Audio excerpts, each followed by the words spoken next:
भक्तों को प्रेम भरी राधे राधे। अभी मैं 1-2 दिन पहले एक वीडियो देख रहा था, लोधी म्यूजिक करके चैनल है यूट्यूब पर, उस पर है वो वीडियो। कोई दादा हैं, लोधी समाज के हैं, संत हैं, और वो बागेश्वर धाम बाबा के संबंध में कुछ चर्चा कर रहे हैं, जगत गुरु रामभद्राचार्य के संबंध में। उन्होंने कहा है, उनका नाम है हेमंत सिंह लोधी, संत हैं, वृद्ध हैं, उनके अंतःकरण में विराजमान दिव्य आत्मा को मेरे प्रणाम हैं, और उनकी शास्त्र सम्मत वाणी को बहुत बहुत साधुवाद है। जो अध्ययन नव युवकों में होना चाहिए, युवाओं में होना चाहिए, जो अनुभव, वो अनुभव उनको है। लेकिन उनके प्रश्न हैं, ज्यादा बोलूंगा तो वीडियो लंबा हो जाएगा। उन्होंने कहा है कि पूज्य जगत गुरु रामभद्राचार्य तक अगर मेरा ये वीडियो पहुंचे तो मैं जवाब की प्रतीक्षा करूंगा, या कोई विद्वान इसको देख रहा हो तो वो जवाब दे, क्योंकि मेरे मन में बहुत वेदना हो रही, ऐसा उन्होंने कहा है। तो उनको जवाब दे रहा हूं मैं। आज आधा जवाब दूंगा क्योंकि वीडियो लंबा हो जाएगा। उन्होंने कहा है, बागेश्वर धाम वाले धीरेन्द्र कृष्ण शास्त्री का कोई वीडियो दिखाया होगा किसी ने उनको, जिसमें वो कह रहे हैं कि उनकी रावण से फोन पर बात हुई। मैंने भी देखा है वो वीडियो। तो दशानन रावण से फोन पर बात हुई तो एक सबसे पहले तो हेमंत सिंह जी लोधी,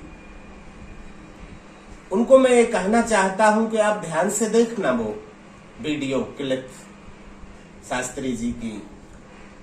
वो एक हास्य ज्ञान प्रसंग है।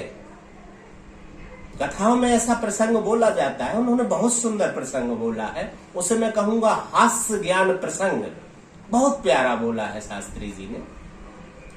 लेकिन जो आप कह रहे हैं, आपका अनुभव बहुत गहरा है, पुराणों का, उपनिषदों का, गीता का, रामायण का आपने अध्ययन किया है, निश्चित ही किया है, क्योंकि जिस प्रकार से आप बोलते हैं, चौपाई भी बोलते हैं, श्लोक भी बोलते, उपनिषद की बात भी करते हैं।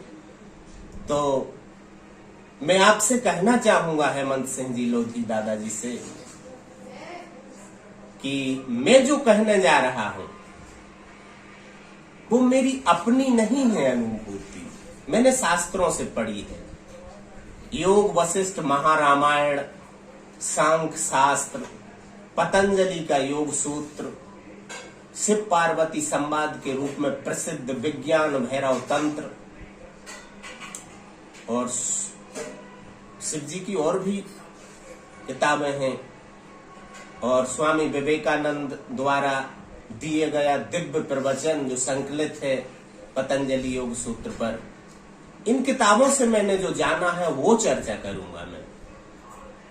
तो मैं ये कहना चाहूंगा आपसे कि बागेश्वर धाम वाले बाबा पंडित श्री धीरेन्द्र कृष्ण शास्त्री, उन्होंने रावण से बात नहीं की है, वो एक हास्य ज्ञान प्रसंग सुना रहे थे। मैं भी सुनाता हूं, ऐसी बातें बोल देता हूं, इसको हास्य ज्ञान प्रसंग बोलते हैं। बहुत सुंदर सुनाया उन्होंने। लेकिन आप रावण से बात कर सकते हैं, आप रावण से बात कर सकते हैं। रावण संहिता पढ़ लेना, सांख्य शास्त्र पढ़ लेना, पतंजलि का योग सूत्र पढ़ लेना। पतंजलि के योग सूत्र में एक मंत्र आता है, मूर्ध ज्योति संयमाद सिद्ध दर्शनम। और ज्यादा बोल लूंगा शास्त्रों के संबंध में, आप अध्ययन कर लेना, तो वीडियो लंबा हो जाएगा, इसलिए मैं संक्षेप में बता रहा हूं। हमारे 7 शरीर होते हैं,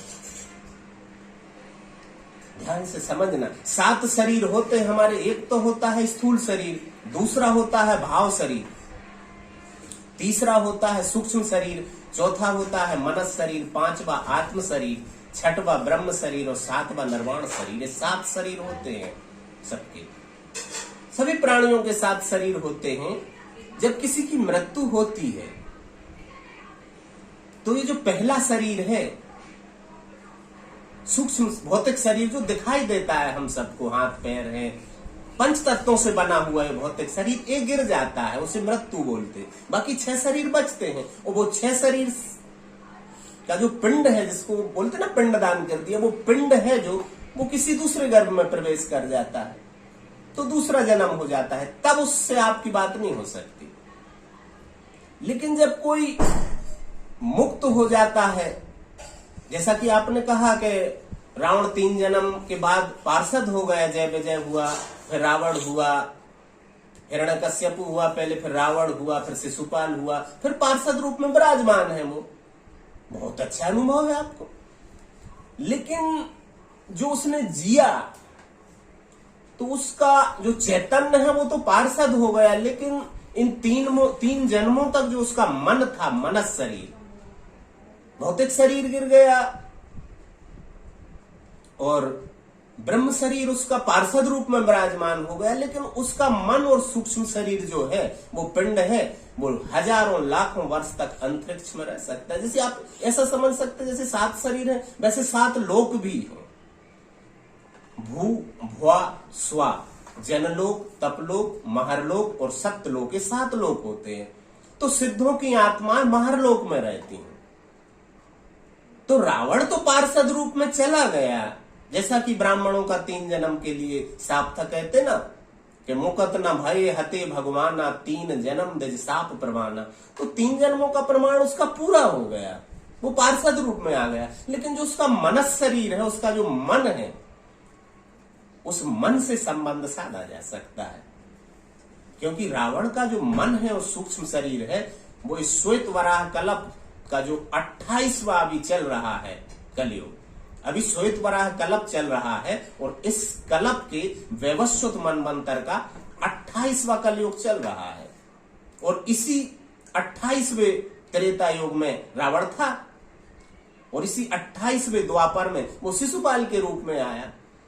और जब तक ये कल्प पूरा होगा तब तक उसका जो मनस और सूक्ष्म शरीर का पिंड है वो अंतरिक्ष में रहेगा, तो उससे संपर्क साधा जा सकता है। आप बात कर सकते हैं रावण से, रावण संहिता पढ़ लेना है आप, रावण की लिखी किताब है, लक्ष्मण जी को सुनाई उसने बहुत सी ज्ञान की बातें। तो संपर्क किया जा सकता है, सिद्धों से किया जा सकता है, लेकिन राम से करने की कोशिश मत करना। राम से संपर्क सिर्फ भक्ति के द्वारा किया जा सकता है। रावण से संपर्क तांत्रिक विधियों के द्वारा किया जा सकता है, योग के द्वारा किया जा सकता है। तो धीरेन्द्र शास्त्री ने रावण से बात की कि नहीं की, लेकिन आप रावण से बात कर सकते हैं। मैं विधि बताता हूं, समय लगेगा, योगियों को तो समय नहीं लगेगा, लेकिन हमें और आपके लिए बहुत समय लगेगा। जो पतंजलि योग सूत्र में वर्णित है कि कैसे सिद्धों से बात करें महरलोकवासियों से। तो यदि हमारा मनस एक धारणा सिद्ध कर सकता है, हम 1 मिनट यानी 60 सेकंड तक यदि एक विचार पर ठहर सकते हैं तो हम धारणा में पारंगत हो जाएंगे। स्वामी विवेकानंद ने कहा था कि 1 मिनट यदि मन ठहर जाता है, आप एक विचार पर ठहर सकते हैं, तो फिर एक धारणा आपकी सिद्ध हो जाएगी। तो किसी एक वस्तु पर धारणा, ध्यान और संयम को स्थापित कर देने से एक संयम हो जाएगा। और यदि आप रावण के नाम का स्मरण करते हुए और मूर्ध ज्योति पर संयम करेंगे, एक धारणा करेंगे, तो रावण के मन से आपका कनेक्शन हो जाएगा, आपकी बात हो जाएगी, आपकी नहीं किसी की भी हो जाएगी। लेकिन 1 मिनट तक, विवेकानंद ने 1 मिनट कहा है, मैं कहता हूं 30 सेकंड तक भी रोकना मुश्किल है मनस को। मुश्किल, असंभव नहीं है, असंभव नहीं है। विवेकानंद ने खुद संपर्क साधा है, जो हजारों साल पहले जा चुके उन योगियों से। और रमण महर्षि से किसी ने पूछा था कि मुझे अपने माँ बाप से, मेरे दादा दादी से बात करना है, तो रमण ने कहा था कि यदि उनका पुनर्जन्म हो गया होगा तब आपकी बात नहीं हो पाएगी, लेकिन उनका मोक्ष हो गया होगा तो उनके मनस शरीर से स्थूल जो वो पिंड है, पिंडदान जिसको हम कहते हैं कि पिंडदान कर दिए, उस पिंड से बात करवा सकते हैं। लेकिन मुझसे ऐसी आशा मत करना। किया जा सकता है, रावण से बात की जा सकती है, जो आपका प्रश्न है बहुत तर्क संगत है। आपके प्रश्न को मेरा प्रणाम है, क्योंकि एक उम्र दराज व्यक्ति ये प्रश्न जो युवाओं को प्रश्न उठाना चाहिए, युवाओं को गीता और वेदों का अध्ययन करना चाहिए, वो आपने किया है। आपको बहुत बहुत साधुवाद है। तो धीरेन्द्र शास्त्री तो एक हास्य ज्ञान प्रसंग सुना रहे थे, लेकिन रावण से बात की जा सकती है। रावण विरचित रावण संहिता को पढ़ें, आप सांख्य शास्त्र को पढ़ें, पतंजलि के योग सूत्र को पढ़ें, शिव पार्वती संवाद के रूप में विज्ञान भैरव तंत्र को पढ़ें, शायद विवेकानंद की ज्यादा उपयुक्त रहेगी। और योग वशिष्ठ रामायण को यदि पढ़ लिया तो आप रावण से क्या, राम से भी बात कर सकते हैं। और आगे का जो एक और प्रश्न उनका है, उसकी चर्चा बाद में करेंगे। राधे राधे।